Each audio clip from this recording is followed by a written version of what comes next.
వందల కోట్ల రూపాయల పాపం యాదవ్ సోదరులు కట్టినారు ఆ యూనిట్లు ఇస్తారన్న ఆశతో. బంద్ కథం, ఇవాళ బంద్, గొర్రెల యూనిట్లు బంద్.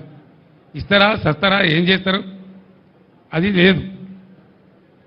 దాని మీద యాదవ్ సోదరులు రెడీగా ఉన్నారు మిమ్మల్ని ఏ విధంగా శిక్షించాలో శిక్షించడానికి. అదేవిధంగా దళిత బంధు మేము 1,30,000 మందికి శాంక్షన్ చేసినాం. మేము 10 లక్షలు ఇచ్చేవాళ్ళం, మీరు వాగ్దానం చేసింది 12 లక్షలు ఇస్తామన్నారు. దాని మీద ఉలుకు లేదు పలుకు లేదు. మేము రిలీజ్ చేసిన డబ్బు కూడా ఫ్రీజ్ చేసి పడేసిండ్రు. నేను దళిత సోదరులకు విజ్ఞప్తి చేస్తా ఉన్నా, ఇటువంటి మొండి సర్కారుకు ముద్దు నిద్రపోయే సర్కారుకు బడతలు పెట్టుకొని వాయించడమే కరెక్టు. వీళ్ళని గ్రామాలలో ఇప్పుడు పార్లమెంట్ ఎలక్షన్లు వస్తే నిలదీయండి, గీత గీయండి, ఏది మా దళిత బంధు అని చెప్పి దళిత గొంతుకలు ఇవ్వాలని చెప్పి నేను మనవి చేస్తా ఉన్నా.